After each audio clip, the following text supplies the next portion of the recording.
هاي يعني قلت السيد الرئيس عندنا مهرب تتمحور حول دعم التكوين والبحث العلمي والابتكار بجهة الداخلة وادي الدهب.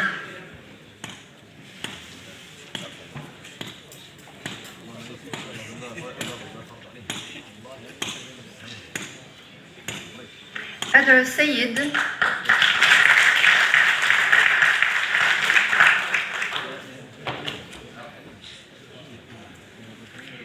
السيد المدير العام للمركز الجهوي للاستثمار داخل وادي الذهب لمنصة التوقيعات.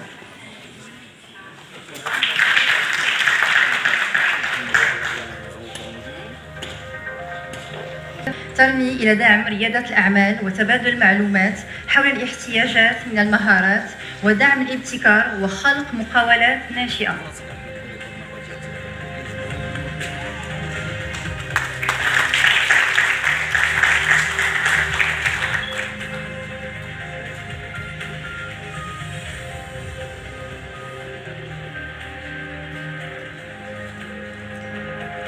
أدعو السيد.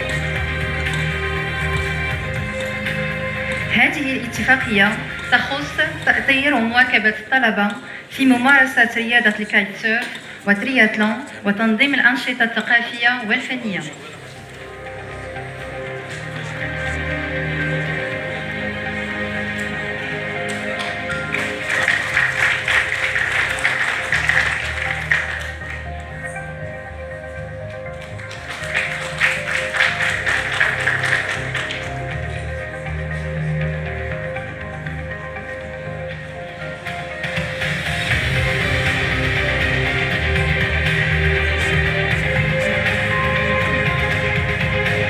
أدعو السيدة مدير التربية والتكوين جهة الداخلة وادي الذهب شراكة فيما يخص إرساء برامج لتوجيه التلاميذ والمصاحبة الجامعية وتبادل الخبرات في مجال التربية والتكوين.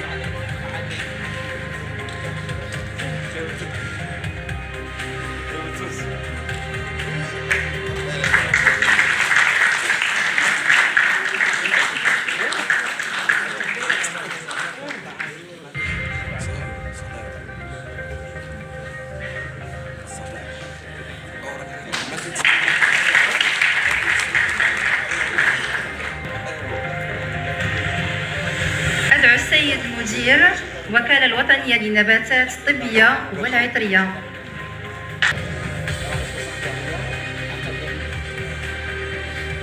هذه الشراكة تهم دعم البحث والتنمية فيما يخص الطحالب من أجل تثمينهم.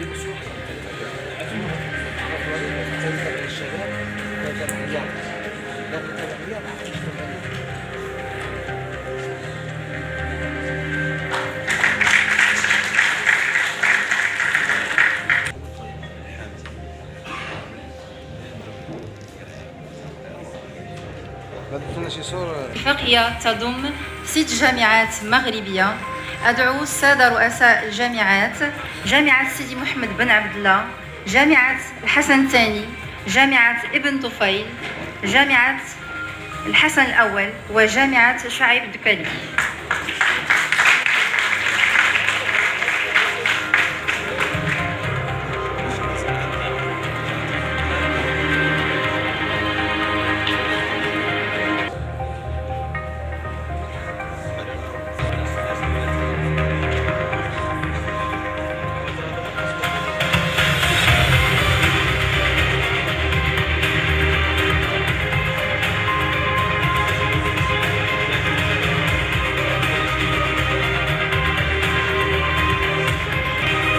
هذه الشراكة تهم إرساء برامج حركية الطلبة والأساتذة وكذلك إعداد المشترك للمشاريع البحث العلمي.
قبل أن أعطي الكلمة للسيد الوزير أريد باسم رئيس الجامعة أن المركز الوطني للبحث العلمي حول المغرب في أفريقيا وفيه قضايا تهم الصحراء المغربية من 21 نسخة هي مهداة من طرف الجامعة في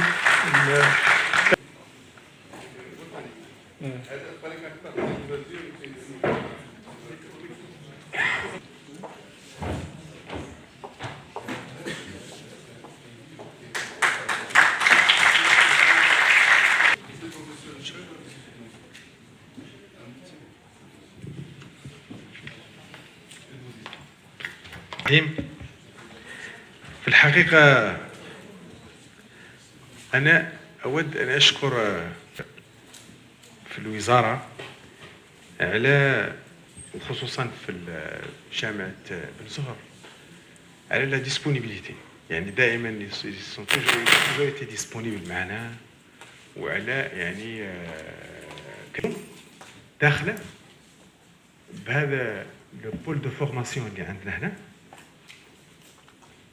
نقول لكم يعني ان فخورين جدا جدا جدا بهذا المستوى اللي وصلنا له. يعني إليا دو سلا 10 ما كانش عندنا لا لو ان سي جي لا لو اس تي، وعلى كل حال طموح اكبر ومازلنا نطمحوا الاكثر، سي سير على اننا نزيدوا اكثر، ولكن حضورنا اليوم يظهر فعلا بانه المجهودات اللي قام بها ها هي بل وتم انجازها على العرض. و يعني انا في الحقيقه في هذه الكلمات كامله اللي كنت جي روتوني دو وحده. الكلمه اللي عطات البنت اللي سميتها عواطف في الحقيقه كلمه اللي شخصيا انا افتخر بها كبنت وكطالبه، ونظرتها وحتى احساسها وانتمائها لهذه المدينه وانتمائها للمغرب، واعتبارها بانه هذا الجزء يعني هو روحانيا مرتبطه به وتشوف فيه مستقبلها. اتمنى لها كل التوفيق، واتمنى التوفيق كذلك للطلبه الاخرين. الملاحظه الاخرى وهي هذه البنت اللي جايتنا من بوركينا فاسو، من من من من افريقيا جنوب الصحراء، واللي نحن نفتخر بانتمائنا لافريقيا. Je voudrais dire un petit mot en français en réaction de ce que vous avez souligné tout à l'heure dans vos propos. Nous sommes très sensibles à ce que vous avez dit, et cela atteste d'une conscience profonde et un intérêt suprême qu'accorde le Maroc à ses relations avec l'Afrique, qui est d'ailleurs une manière de donner vie à nos racines africaines. Et ces racines auxquelles nous sommes très honorés d'avoir ces racines africaines. Je pense que cela aussi met en exergue les idées de Sa Majesté le Roi, qui veut créer de Dakhla un hub vers l'Afrique, mais aussi un carrefour pour le renforcement de ces relations avec nos frères africains qui seront les bienvenus et qui seront toujours les bienvenus ici à Dakhla. Donc, réellement, ces deux, je voudrais dire, ce que je voulais dire exactement dans mon intervention, c'est que ces deux observations ont été directement dans nos cœurs ici à Dakhla, et que ces jeunes représentent pour nous l'avenir, et nous nous félicitons d'avoir ces jeunes qui ont ce flair que Dakhla va être réellement ce que veut Sa Majesté de l'avenir de Dakhla. Je vous remercie. كلمة للسيد الوزير. Et que tous nos amis comprennent ce que je vais dire. En tout cas, je suis très heureux à chaque rencontre régionale que finalement on est tous en train de converger vers les grands axes, même si je vous l'avoue personnellement, même si j'ai ma vision, j'ai mon histoire sur le plan universitaire Mais j'apprends à chaque fois, et c'est pour ça que je ne bouge pas quand je participe à ces rencontres. Chaque fois, il y a quelque chose qui se rajoute. Chaque fois, je suis alimenté par ces débats et je remercie vraiment les 4 tables rondes ont été pour moi excellentes. Il y a à chaque fois quelques petites idées. Et j'insiste également, je peux insister sur l'aspect société civile qui finalement nous interpelle et qu'on a besoin de développer les compétences transversales, l'empathie, la compassion, la créativité. Ce sont tous les éléments qu'on apprend, mais sans le vouloir. Je pense qu'on s'est rendu compte aujourd'hui que l'apprentissage des contenus pédagogiques, il est indispensable, mais il a fait son temps. Ça ne veut pas dire qu'il ne faut pas le faire, qu'il faut continuer à le faire, qu'il faut le renouveler, que les thématiques doivent être renouvelées, mais que les apprentissages seuls ne suffisent plus. Et je pense que la différence entre les jeunes qui font des études ensemble, tout ce qui est possibilité de développement, et une petite mention pour les deux jeunes filles, en plus, sans filles. Moi, je vous jalouse, je ne sais pas où elles sont, mais Awatif et la jeune. Et moi, je vous jalouse parce que, bien évidemment, l'expérience que vous êtes en train de vivre, elle est inoubliable. Prof. Le nom même de la ville de Dakhla. Mais par contre, vous n'allez pas oublier ce passage et ces moments que vous partagez ensemble. Et qu'il faut absolument qu'on arrive à vous trouver le cadre pour que vous puissiez profiter de cette situation.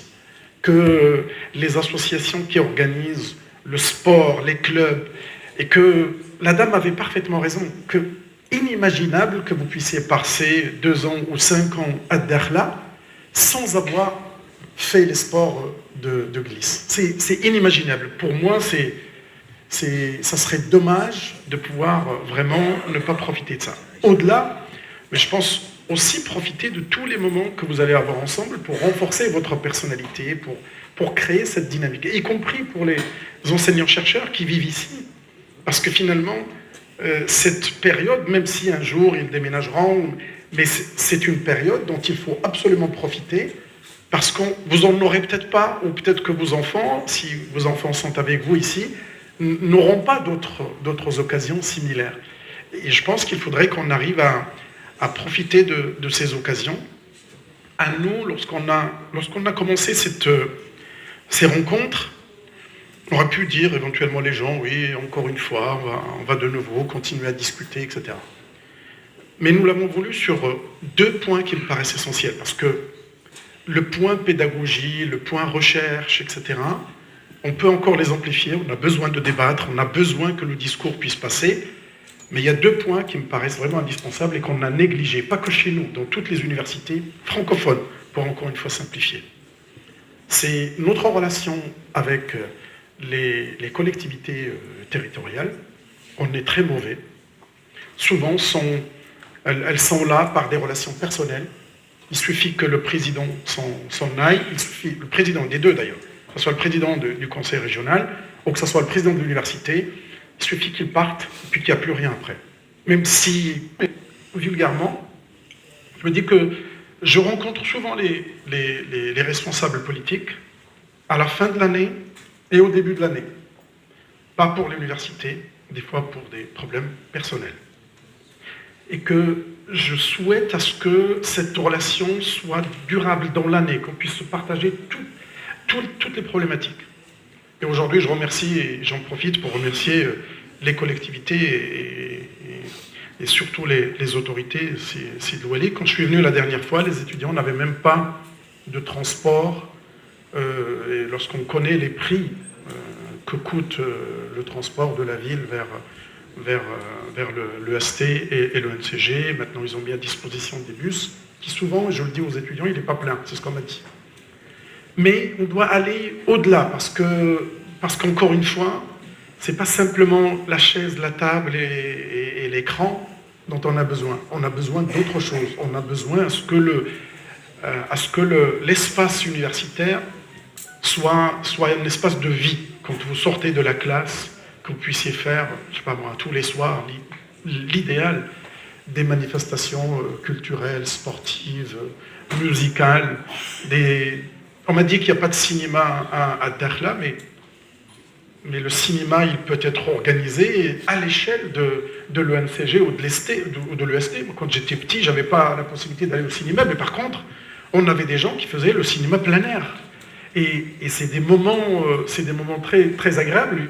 Je pense qu'on a beaucoup de possibilités qu'on peut développer à nous, et je m'adresse au président de l'université, mais à tous les présidents et à nous tous, que des fois, le coût n'est pas important. On devrait avoir j'allais dire un peu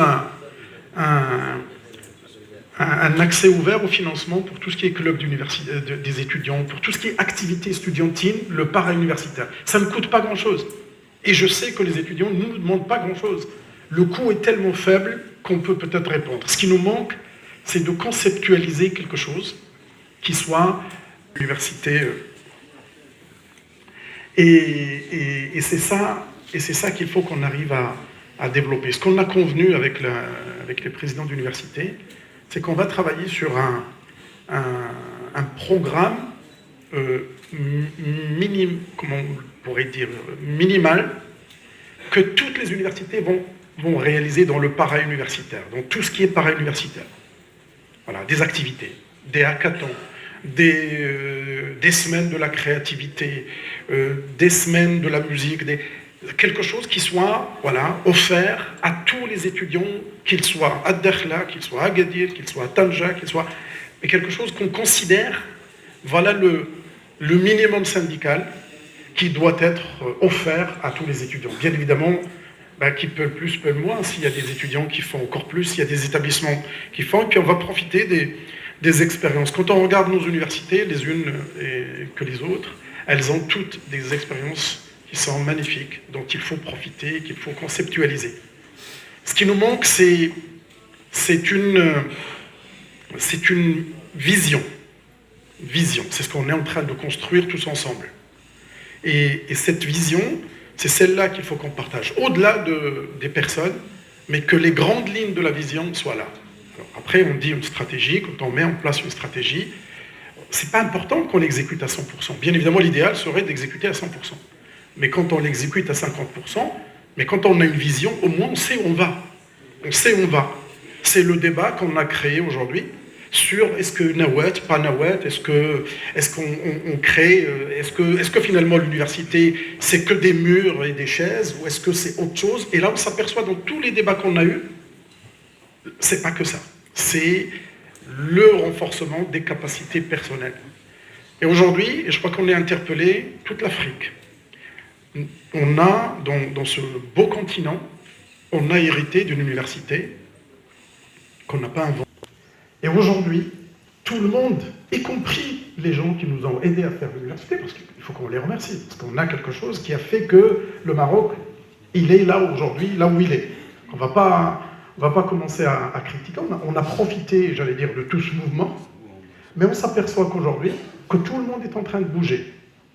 Et notre place, avec tous les efforts qu'a fait notre pays, avec la vision éclairée de Sa Majesté, vous ne vous rendez pas compte. Faut qu'on voyage tous, quelque part, pour qu'on puisse se rendre compte de ce que le Maroc a traversé. Et je pense que notre continent aujourd'hui mérite de rentrer dans ce concert des universités internationales. Je dis bien, il mérite vraiment de rentrer. Et c'est possible. Parce que nous, les Africains, les uns que les autres, nous avons fait des universités internationales. Chacun d'entre nous, avec sa position, avec sa période, soit il a fait de la recherche, soit il a fait des diplômes, soit il a enseigné, il a créé la dynamique. Et aujourd'hui, il faut juste qu'on y croit, et puis qu'on puisse former cette nouvelle génération dont on nous jalouse. Il y a beaucoup de pays aujourd'hui, je n'ai pas besoin de détailler, regardez l'Allemagne, elle vient avec tous les problèmes de la langue. Elle se sert parce que, bien évidemment, il y a une immigration économique qu'elle arrive à attirer et qu'il faut qu'on arrive à créer cet écosystème. Et donc certains dans les tables rondes, ils nous ont dit qu'il faut qu'on arrive à former et créer des entreprises pour qu'on puisse avoir en quelque sorte cette souveraineté. Parce que la souveraineté n'est pas simplement de produire du gaz ou du pétrole. La souveraineté, elle est aussi intellectuelle. La souveraineté, c'est d'arriver à se dire « je suis capable de le faire ». Je suis capable de le faire et je n'ai pas besoin d'être blanc aux yeux bleus comme ça s'est passé depuis des années jusqu'à maintenant. Qu'aujourd'hui, les cartes se redistribuent. Il faut qu'on profite de cette situation. L'objet de nos rencontres est de pouvoir, excusez-moi de le dire encore vulgairement, de nous chamailler, de discuter, de débattre, mais qu'on doit sortir avec... Mais au moins, on en a débattu, et au moins, on va sortir avec une vision, et c'est ceux qui doivent arbitrer, qui doivent finalement porter cette vision. Mais si quelqu'un vous dit que votre président d'université n'a pas de vision, c'est qu'il vous raconte des salades. Tous les présidents d'université, ils ont une vision, ils ont leur regard sur ce qu'il faut faire. C'est des conditions de travail, d'exécution, qui des fois nous empêchent de réaliser ce qu'on veut. Et moi, je peux vous le dire, moi, ministre, j'ai une vision. Je sais très bien ce que devrait être l'université marocaine. Mais je ne suis pas tout seul. Et donc, il faudrait qu'on la fasse ensemble, pour qu'on puisse avancer. Et quand j'écoute les étudiants, et j'ai regardé la plateforme dans laquelle nos étudiants interviennent, mais moi, je suis vraiment surpris, mais agréablement surpris, par leur capacité de pouvoir transmettre les choses. Quand j'ai vu les deux jeunes filles tout à l'heure, les deux étudiantes, en fait, elles nous disent tout ce qu'il faut faire. Et sur la plateforme, qu'on va sortir toutes ces synthèses, on va les sortir. Et aussi les enseignants-chercheurs, les administratifs et les techniciens, quand on voit ce qu'ils ont rempli dans la plateforme, on est tous d'accord en réalité. Tous d'accord. Il suffit juste de se dire que maintenant, il n'y a pas 36 solutions. On doit arriver à réaliser, et malgré les conditions que nous avons, parce qu'on se plaint toujours des conditions de travail, etc., mais n'oubliez pas que les conditions de travail sont... que nous avons des défis à relever, et vous avez vu ce qui s'est passé pendant le Covid, mais il faut voir ce qu'à l'étranger, les gens disaient de nous. Ils disaient... regardez ce petit pays, des fois même le Hougra, des fois même, vous l'avez sûrement regardé sur les réseaux sociaux, sur les télévisions, la manière dont on dit, regardez, même le Maroc arrive à s'en sortir bien que les autres. Le même est déjà très, très rabaissant. Alors que, imaginez, et vous pouvez rêver avec moi, que dans 10 ans, dans 5 ans, que finalement l'université marocaine, elle se transforme, devient vraiment le moteur de ce qu'on peut appeler une société développée, une société qui bien évidemment progresse sur le plan vie humaine, parce qu'on ne cherche pas à développer l'être humain pour développement, je dirais, économique, c'est qu'on cherche à ce que l'humain soit à la bonne place. Et moi, je considère que toutes les compétences transversales, et je l'ai dit, tout est en train de bouger, et ce qui va rester, c'est la capacité non linéaire de nos jeunes à regarder les problèmes, c'est de résoudre les problèmes, c'est pas simplement j'allais dire d'être gavé en venant en classe et de réciter et de répéter les exercices qu'on a vus. C'est plutôt avoir la capacité de pouvoir raisonner et faire face à tout ça. Et pour ça, quand on dit faire du sport, de faire le sport ensemble, c'est finalement de se défier soi-même. Et franchement, je vous demande à le faire. Moi, j'ai essayé de le faire, le sport de glisse, et je peux vous dire que c'était pas si facile que ça. J'ai fait juste 1 heure, je peux vous dire que je suis parti.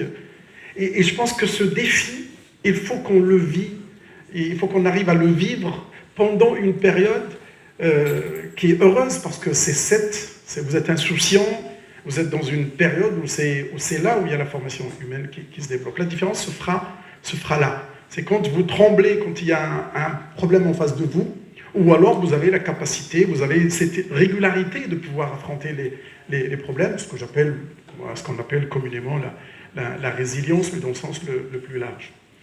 Personnellement, j'étais franchement très, très heureux, très ravi, et à chaque rencontre, il y a des petites choses qui rentrent, et je pense que mes collègues présidents d'université, les directeurs centraux, en tout cas tout l'écosystème de notre ministère, on sort à chaque fois avec des petites choses. Et il y a des fois des petites choses qui ne coûtent rien, il suffit juste qu'on la conceptualise, et il faut qu'on...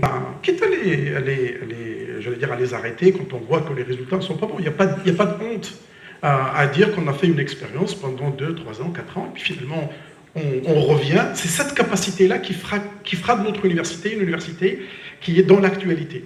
On crée des fois des filières, et on voit qu'elles mènent à rien. Et on a du mal à les fermer.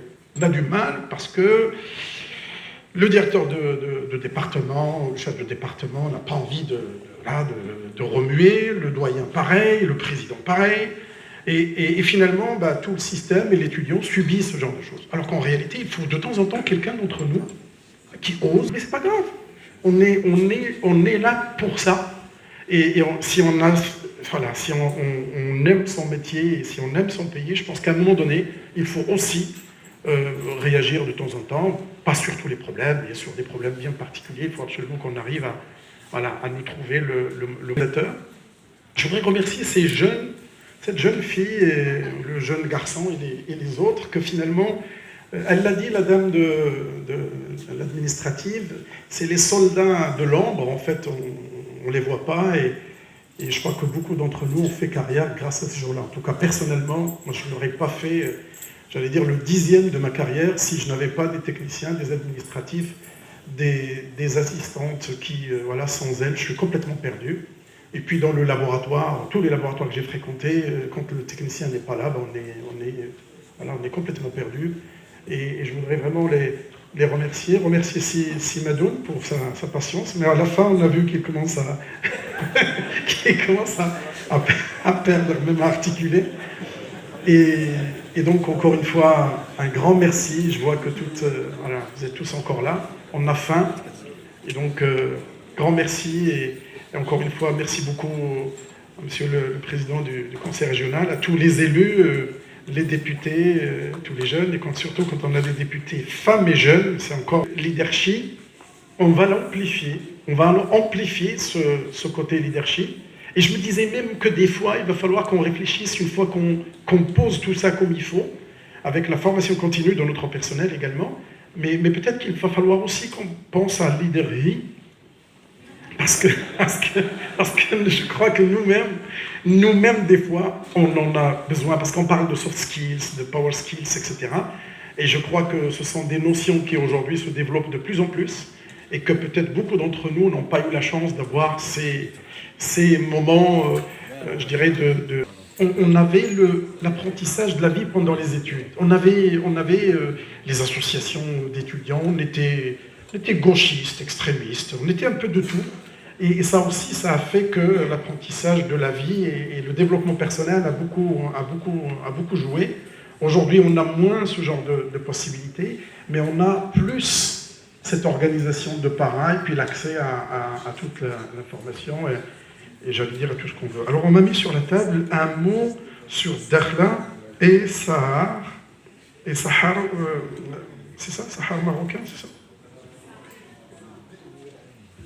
Mais Dakhla, moi je reviens, Monsieur le Président. Je reviens, c'est une ville extraordinaire. Et la jeune fille, elle l'a dit d'ailleurs tout à l'heure, elle a dit qu'à chaque fois, ceux qui viennent pour la première fois, ils ne se rendent pas compte, mais par contre, ceux qui viennent de temps en temps, ils voient les transformations. Et moi, je vois vraiment les transformations extraordinaires.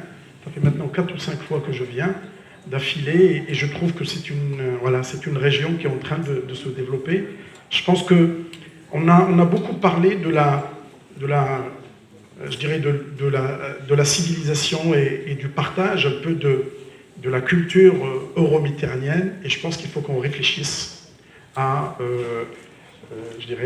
travailler sur le Mouhit Atlassi, parce que on a 22 pays qui sont sur ce côté-là, et qu'il faut absolument qu'on arrive à renforcer notre position avec nos frères et amis en Afrique, pour qu'on puisse vraiment travailler aussi ce côté atlantique, pour qu'on puisse profiter de notre situation géographique. Merci beaucoup. Merci.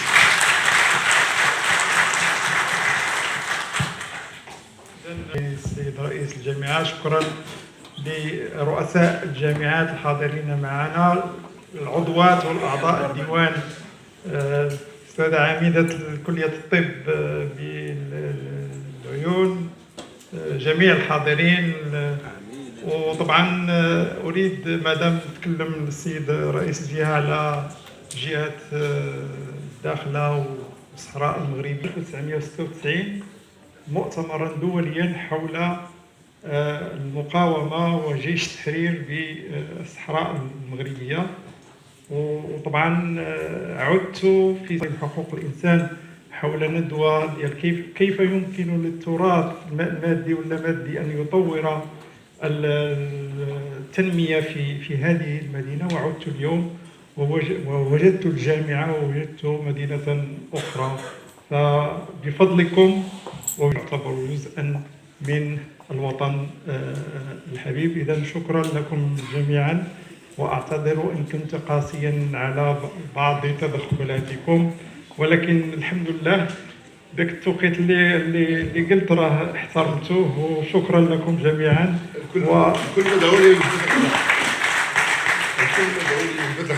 والكل مدعو كما يقول لوجبة الغداء. وشكرا.